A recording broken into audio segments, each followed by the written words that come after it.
Hello, everybody. Welcome to WD Carousel of Podcasts. My name's Crystal. And I'm Ian. And today we are going to be reviewing Tiffins right behind us here. We are excited. We have a couple other friends with us as well. So we'll let you know our thoughts after we have a couple bites, right? Yeah, absolutely. Come along.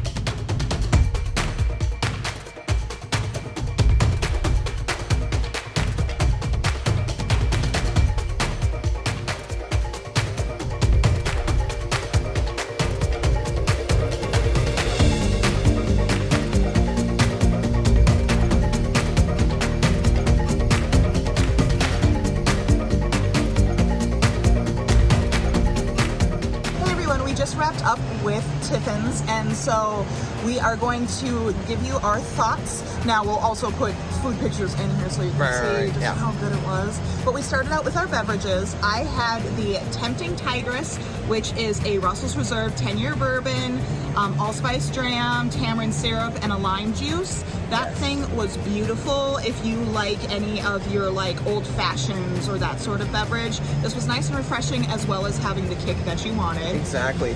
And I had the Annapurna Zing, which was a gin-based cocktail, which seemed like a really good idea for, being in Florida in September.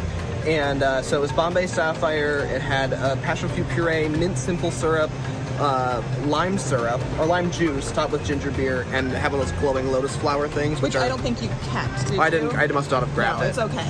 And then we also on the table had a Hightower Rocks, which was the Casa Jaganus Blanco tequila, watermelon, sweet and sour, and lime juice. Yeah.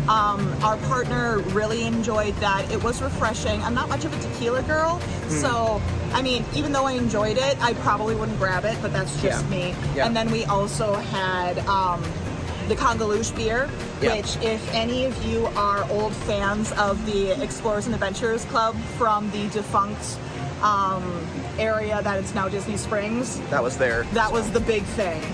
Moving on to appetizers, you had something that was a chef's specialty. Yes, I had. So they had a charcuterie board that was available, and it was just really, really well balanced. It had, I think it was venison sausage. Yep. And there was some a duck puree. A duck puree. There were pickled onions, and then and carrots. And carrots. Yep.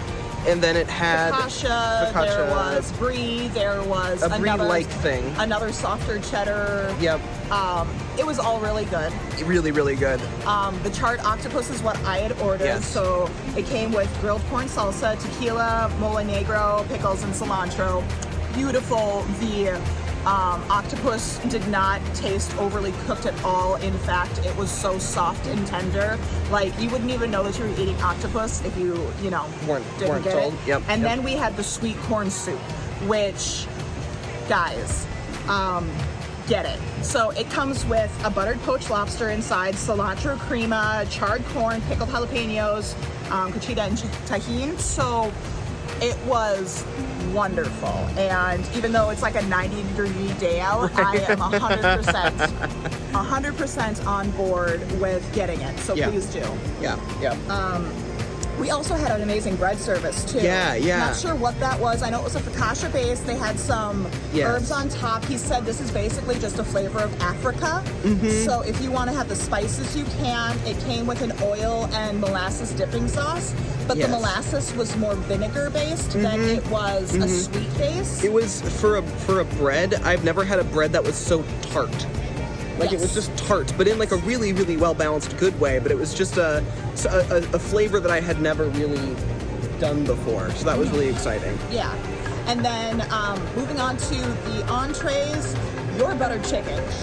I had butter chicken. Now, the watchers of this channel before know that I have food allergies, so I have to be careful with some of this stuff. But they were able to prepare the buttered chicken in a way that I could have it. And even then, oh my God. It was so soft.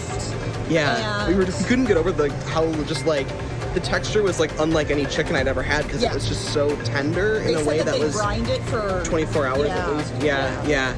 It was really cool. Really, really cool. I had the short ribs, and that was easily forkable. You didn't need to have a knife for it at all. The glaze on it was beautiful. The puree that they did with the potatoes and the parsnips, like, what did I call that? It was beyond smooth. You said it just disappeared in your mouth. It was like a cloud. Like you put it in your mouth and you got a flavor. You got a cloud flavor. And then they also had like a parsnip leather on there too, which was really interesting, and I loved it. You were just like, you pick it up, you're like, what is this? My brother, who also was joining us, had the shrimp and grits, and the shrimp was amazing, very well done, not overcooked at all, very well seasoned. The grits also came with a bacon jam, which was really, really good. Yep. And then our other friend had the lobster mac and cheese, which was okay, but honestly, it was kind of the least impressive on the table for food options. Very good, but this place is capable of a lot. Yeah, so I wouldn't go for that for your entree unless you are like a die-hard mac and cheese person, which is what she was. So it made sense. Right. And then moving on to the desserts, we ended up getting they got the Lion King, which is a caramel mousse, chocolate brownie, strawberry mango sauce. Yeah. That was very delightful. It had almost a little bit of a pistachio filling inside. And then we got the South American chocolate ganache with caramelized bananas and a cocoa nib tule. Yeah. Which was wonderful. Wonderful. It had that dense, rich chocolate flavor, but it wasn't overly sweet. It had a lot of things on that little block of chocolate to make it, to cut through it a little bit. Everything had its own tasteful reason for being there along with the chocolate, so it was really cool. There was like little slices of banana with a little bit of like a kind of like hard caramel on the top of it. It was really amazing. It was like brulee.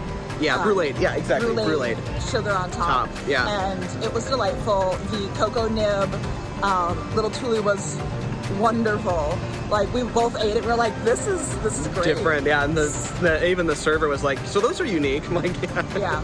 So for 4 people, including the alcoholic beverages, 3 apps, 4 entrees, 2 desserts, the total was only about like $300 once you include tax, which is not bad at all for 4 people.